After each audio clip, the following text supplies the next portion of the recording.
Gasto estatal se hace responsablemente. Nuevo Código de Seguridad traerá cambios en la policía. Posibles irregularidades en entrega de bono Joaquín Gallegos Lara. El IES pagará a jubilados del Magisterio Fiscal. La inmediatez y la veracidad se juntan. Si usted quiere estar al tanto del quehacer noticioso,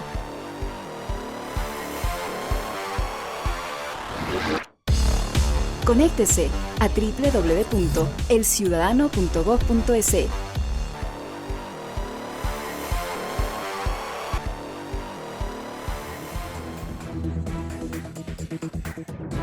Saludos cordiales a las amigas y amigos que siguen el informativo El Ciudadano al Día para conocer cómo avanza la patria. Un saludo especial a los ecuatorianos que residen en el exterior. Aunque el gobierno trabaja en todos los frentes al momento de priorizar los recursos estatales, la alfabetización puede hacer por las familias menos protegidas mucho más de lo que puede hacer una obra en salud. Así lo señaló el presidente de la República, Rafael Correa, en el último Enlace Ciudadano. Para el régimen es importante realizar un gasto con responsabilidad, destinando los recursos a proyectos y obras que generen alto impacto en la vida de los ciudadanos, especialmente de los menos favorecidos. Los estudios nos indican que para aumentar la esperanza de vida al nacer, un factor decisivo es que la madre sepa leer. ¿Se imaginan? Es decir, la mejor campaña de salud es alfabetizar a las madres. Una madre que sabe leer tiene implicaciones directas sobre la esperanza de vida del niño. Asimismo, en promedio, el acceso a servicios como el alcantarillado y agua potable impactan 15 veces más lo que impacta el gasto en salud curativa. Hay que dar prioridad a completar el alcantarillado y agua potable en el país antes que seguir construyendo más hospitales. En buena hora sí se pueden hacer las dos cosas, pero si faltara plata, hay que dar prioridad a lo primero. De esta forma, el destino de cada dólar de los ecuatorianos es debidamente canalizado hacia obras que contribuyan al buen vivir de la población. Los uniformes de las distintas dependencias del sector público tendrán un tope en su costo y se reciclarán, indicó el presidente de la República, Rafael Correa, durante el Enlace Ciudadano número 333, realizado en La Maná, Cotopaxi. Y vamos a poner un tope para uniforme, a todo el sector público se le va a dar uniforme, pero un tope para uniforme y un poquito más consecuente con la realidad de nuestro pueblo. Si quieren ser más elegantes, bueno, pónganle su plata. Pero el Estado no puede estar pagando peluconerías de nadie. El presidente de la República, Rafael Correa, participó en la ceremonia de ascensos de 42 oficiales y miembros de tropa que están encargados de la protección de la máxima autoridad del país. El evento se desarrolló en el Palacio de Carondelet. El jefe de Estado colocó las insignias al coronel ascendido a teniente coronel Luis Acosta y al capitán Duncan Barahona entre los aplausos de los presentes. El nuevo Código Orgánico de Entidades de Seguridad Ciudadana es un cambio que la ciudadanía requiere. El proyecto se compone de 3 libros, uno que se dedicará a la modernización de la policía y los otros 2 a la creación de una unidad de investigación civil contra los delitos. Como policía de línea, Luis Eduardo Misque se graduó en agosto de 2011. Una carrera netamente importante más para defender a la sociedad, velar por el orden público. Juro por Dios y esta vez de bandera, respetar la Constitución y las leyes de la República. Hasta suboficial primero podrá ascender, según la actual ley orgánica, luego de casi 30 años de servicio. E incluso podrán acceder directamente a la carrera de oficiales de la Policía Nacional, de acuerdo a sus méritos. Todos los policías considerados de tropa podrían ser oficiales, según el proyecto de Código Orgánico de Entidades de Seguridad Ciudadana, que la Asamblea debatirá en segunda instancia a finales de este mes. Muchos de ellos que ya están en un grado que aún pueden y con su capacidad podrían optar por ello.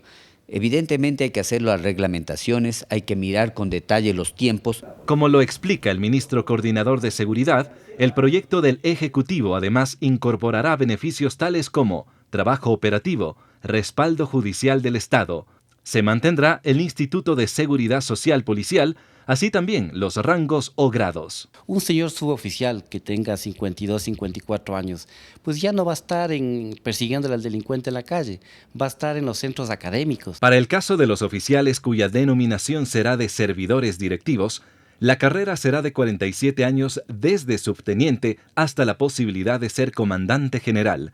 Y en el caso de la tropa o servidores técnico-operativos, la carrera será de 37 años, desde policía raso hasta suboficial primero. Más buenas noticias. Proyecto de desarrollo del puerto de Manta contiene una inversión de $100 millones.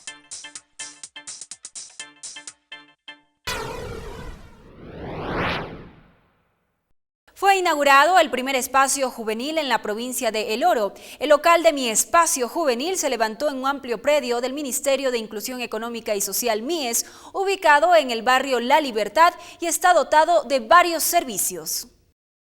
1000 jóvenes orenses aproximadamente se reunieron en el Cantón Santa Rosa, provincia de El Oro, para la inauguración del primer espacio juvenil realizado por el Ministerio de Inclusión Económica y Social MIES. Un espacio físico, si bien es cierto, pero esto constituye un inicio de encuentro, de participación, de inclusión, de generación de propuestas. Mi Espacio Juvenil se encuentra equipado de servicios como la zona de encuentro, consejería, un infocentro que cuenta con un aula virtual dotada de alta tecnología y un auditorio para talleres de información. Nunca teníamos un lugar específico como para hacer cualquier evento o cosas para jóvenes que sirven para los jóvenes. Donde podemos los jóvenes venir con facilidad, con regularidad también para poder aprender. Espacios de encuentro juvenil hace que se fomente la confianza en los jóvenes para plantear sus propuestas y de esta manera puedan ser escuchados. Lo que nosotros estamos buscando aquí es el trabajo en equipo y demostrar que trabajando en equipo se puede lograr muchas cosas. Más de 120 organizaciones juveniles y 85 de estudiantes secundarios se registraron en la provincia. La inversión de este centro juvenil es de $90.000. El MIES planea replicar al menos 26 más hasta el 2014 en todo el país.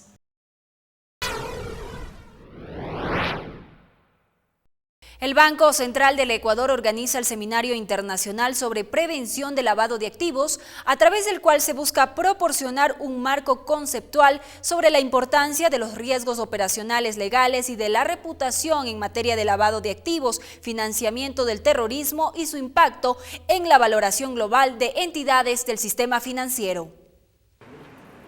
Para el superintendente de bancos, el seminario fortalece la lucha contra las acciones ilícitas que tratan de ampliar sus tentáculos en nuestros países. Lo importante aquí es no creer que la tarea ya está cumplida, sentirnos satisfechos y ponernos a descansar. Todos los días se están inventando nuevas formas de crimen para el lavado de activos o para financiar el terrorismo. Y ahí es que vienen este tipo de eventos donde compartimos con otros países similares, también con Estados Unidos, qué experiencias tienen ellos, cómo las han combatido, qué experiencias tenemos nosotros, cómo las hemos perseguido y poder sacar ciertas medidas estándares que se aplican a nivel mundial. Por su parte, el subgerente del Banco Central del Ecuador sostuvo que el seminario permitirá conocer y mejorar la regulación ecuatoriana y las nuevas tendencias para robustecer la batalla contra el lavado de activos. Compartir juntos las diferentes herramientas que se están utilizando y de esa manera poder actualizarnos tanto el Ecuador como el resto de países de la región e inclusive compartir experiencias con gobiernos de fuera de la región. El delegado del Banco Central de Guatemala sostuvo asimismo que es muy valioso intercambiar ideas y experiencias. Creo que este seminario es positivo para todos nuestros países y adicionalmente pues nos llevamos experiencia para poderlas aplicar en nuestros países. El seminario, en el que participan representantes de 18 países, espera concluir con avances en el tema tratado. Más buenas noticias. El IES destinó $15.400.000 para pagar valores adicionales a 4.963 profesores del Magisterio Fiscal.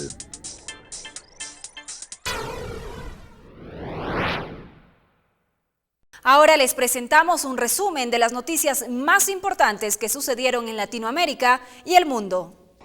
Hoy se conmemora el 68º aniversario del ataque de aviones estadounidenses con el lanzamiento de la bomba atómica a la ciudad japonesa de Hiroshima. Miles de personas recordaron este funesto acontecimiento. La ceremonia estuvo encabezada por el primer ministro japonés Shinzo Abe, que junto con los ciudadanos, funcionarios del gobierno y delegados extranjeros hicieron sonar una campana en el preciso momento en que hace 68 años detonó la bomba, dejando un saldo de 140.000 muertos. Shinzo Abe, en su discurso, pidió la abolición de las armas nucleares e invitó al mundo a vivir en paz.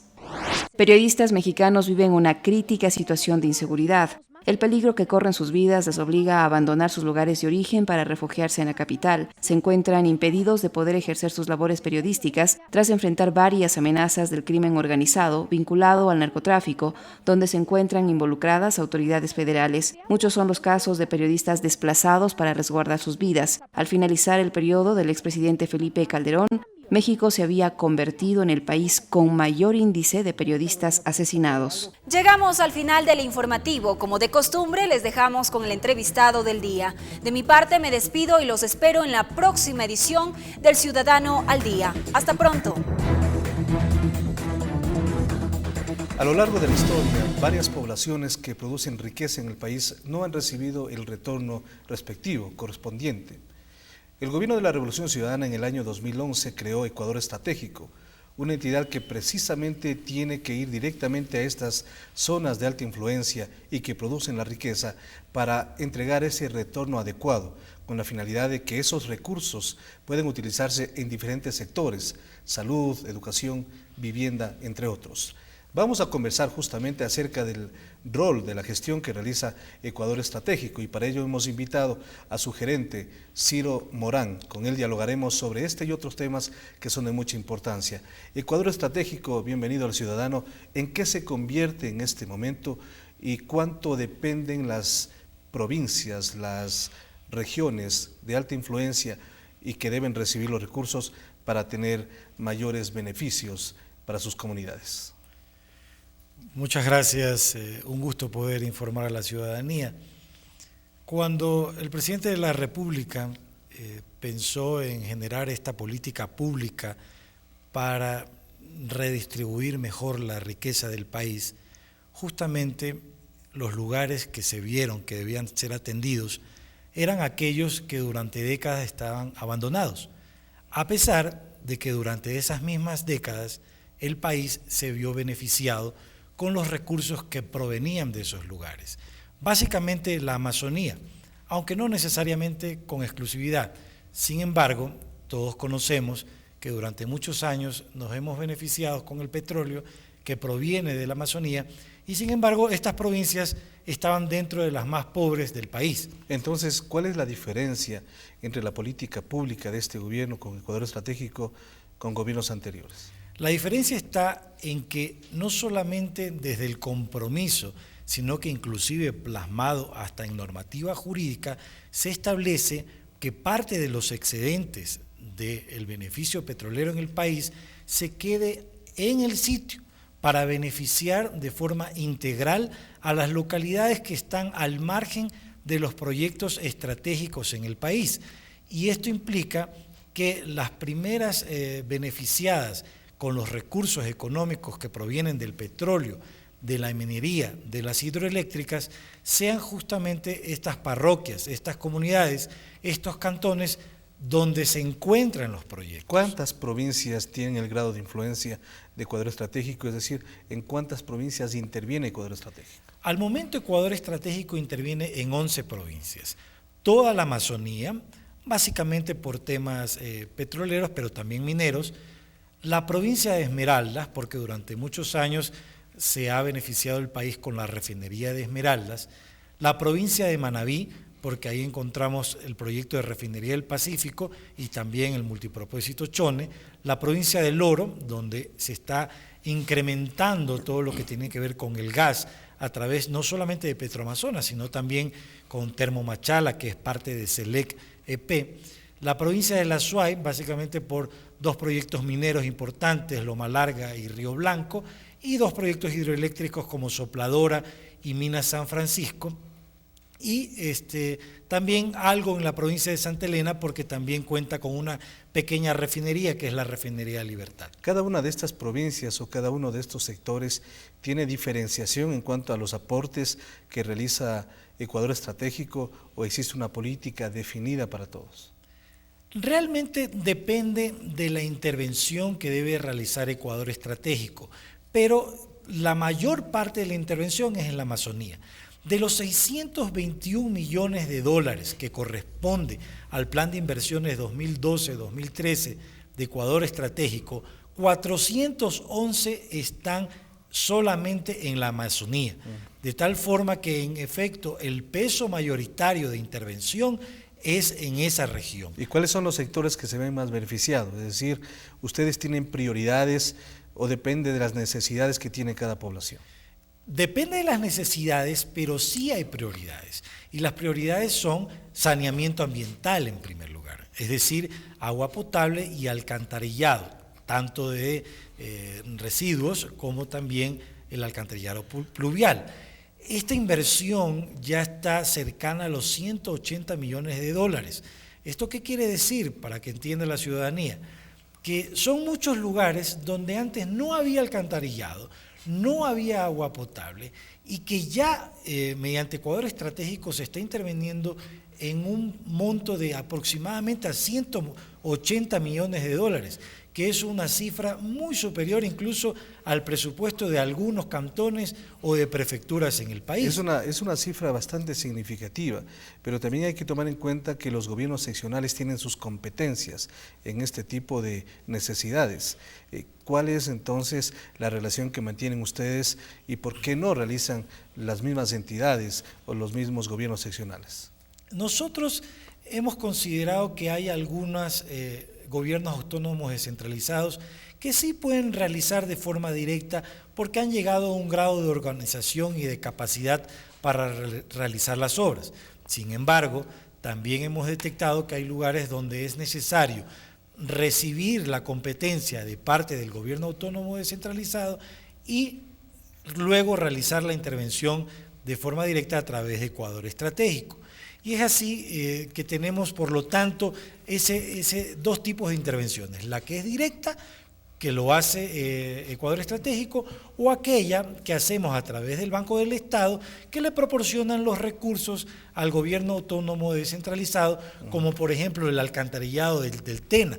Prácticamente todo el cantón se está viendo beneficiado con el alcantarillado gracias a los recursos cercanos a los 30 millones de dólares que han sido recibidos a través del Banco del Estado con financiamiento de Ecuador Estratégico. Entonces son recursos que van a los presupuestos de los GATS, pero algunos son extraordinarios. Son extraordinarios básicamente todos.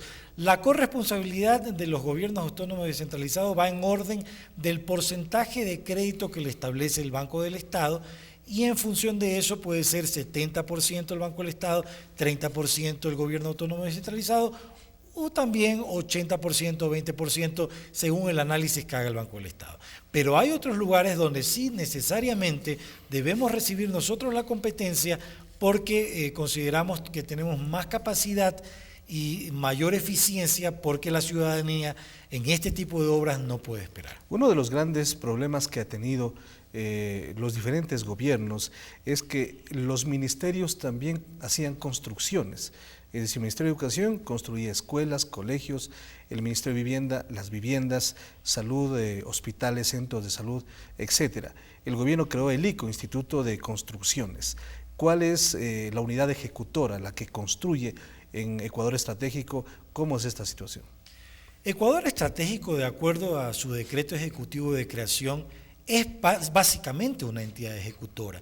El objeto que está establecido en su decreto de creación, emitido por el presidente Rafael Correa, establece que Ecuador Estratégico puede hacer las obras, puede diseñar las obras, es decir, puede hacer los estudios y luego también su correspondiente fiscalización.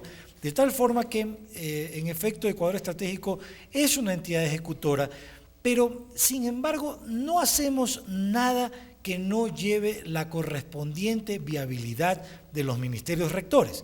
Es decir, si nosotros construimos una escuela del milenio, y esto también que le quede claro a la ciudadanía, es porque el Ministerio de Educación ha hecho un análisis del sector, de la zona, y ha establecido dónde debe preferible y con prioridad realizarse la escuela del milenio.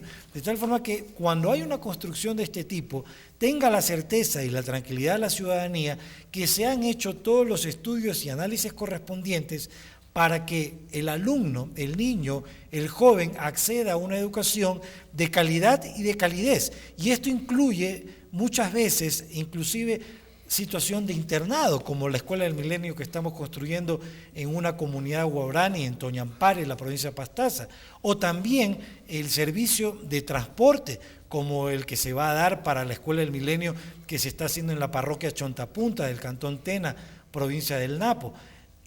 Y también otros lugares donde se considera no solamente el desayuno escolar, sino inclusive que el alumno acceda al almuerzo en el mismo sitio. Es decir, es un tema integral lo que ustedes están en este momento favoreciendo estos sectores. Estamos hablando de 12 unidades del milenio construidas en casi 10 provincias. ¿Cuál es el avance de los trabajos que se están realizando en este momento? En efecto, la intervención en educación ya bordea los 129 millones de dólares. Son importantes las escuelas del milenio porque responden en efecto a una construcción bastante integral. Estas escuelas del milenio cuentan con laboratorios de computación, laboratorios de física, de ciencias naturales, tenemos biblioteca, comedores, plazas cívicas, canchas de fútbol, canchas de básquet o que inclusive se pueden hacer otro tipo de deporte, edificios de administración, edificios para los profesores, en fin, de tal forma que nosotros ya al momento estamos construyendo algunas, como por ejemplo en Tendales, en la provincia del Oro, en la que acabo de mencionar hace un momento, Chontapunta, en la provincia del Napo, también en la provincia del Napo, la Escuela del Milenio en el Chaco, y seguimos con otras que ya estamos en nivel de implantación. ¿Qué quiere decir esto? Que ya tenemos el estándar que lo proporciona el Ministerio de Educación, ya nos han proporcionado el lugar, pero estamos adecuando el sitio para construir luego la unidad educativa del milenio. ¿Y eso toma cuánto tiempo? Es decir, la implantación, todo el trabajo que se hace en cuanto a nivel de tierras y luego ya la construcción en sí. El estándar implica una construcción de 8 a 10 meses. Ya. Sin embargo, sí nos encontramos con lugares, esto hay que reconocer, donde el trabajo es mucho más complejo. Por ejemplo, la unidad educativa que está en el Pangui. El terreno estaba muy por debajo, inclusive de la carretera que pasa a un costado, de tal forma que fueron necesarios unos rellenos que implicaron un movimiento de tierra de aproximadamente 30.000 metros cúbicos. Y esto toma tiempo, de tal forma que ahí es posible, solo en esos casos, que la construcción tome 2 a 3 meses más aproximadamente. Es decir, máximo en un año está pero en construida un año debería estar la escuela del milenio listo en milenio. Promedio máximo. Correcto. Ya para terminar, en cuanto tiene que ver a vivienda, entiendo que ustedes también tienen varias intervenciones en diferentes provincias, sobre todo las provincias apartadas como Pastaza, Sucumbíos, etcétera, que reciben este tipo de beneficio. Así es. Nosotros consideramos un tipo de intervención máxima a lo que le hemos denominado la comunidad del milenio. La comunidad del milenio significa que entramos a hacer una obra integral que implica vivienda, vialidad, agua potable, alcantarillado, educación, salud, telecomunicaciones, electrificación, en un sitio donde inclusive antes tal vez no había nada de esto. De hecho, muy pronto el presidente de la República inaugurará las 2 primeras comunidades del milenio, Pañacocha y Playas del Cuyabeno. Y nosotros tenemos 11 estudios adicionales que aspiramos concluirlos de aquí a finales del año para iniciar su construcción en el 2014. Pero ya antes de eso, nosotros estamos en efecto haciendo intervención en vivienda. Aproximadamente 400 viviendas son intervenidas ya por Ecuador Estratégico. Básicamente en la provincia del Napo tenemos la parroquia de Aguano, 2 intervenciones, a futuro se intervendrá también en Ongota, en San Antonio, del mismo cantón. Estamos en Chone, con Tablada de Sánchez, que estamos hablando de 81 viviendas, que incluyen 9 de estas para familias que cuentan con algún familiar con discapacidad. Es decir, existen en diferentes provincias. Finalmente, son 621 millones de dólares. ¿Cuántos están ejecutados en este momento? ¿Y cuál será aproximadamente el presupuesto para el próximo año? Porque usted me ha dicho que este es 2012-2013. Entiendo yo que habrá recursos frescos para el próximo año. En efecto. Ya al momento, comprometidos de los 621 millones de dólares, estamos en aproximadamente un 80%. De aquí a final del año, al menos en compromiso, todo deberá estar contratado. Y para el próximo año estamos en análisis justamente cuáles son los proyectos que saldrán a su ejecución. Se ha estimado en conversación con los correspondientes ministerios, entre ellos el Ministerio de Finanzas, un presupuesto de aproximadamente de 250 millones de dólares para el 2014. Muy bien, gracias por atender al ciudadano y por estos conceptos importantes que nos ayudan a clarificar la gestión de Ecuador estratégico. Gracias por la oportunidad de informar a la ciudadanía.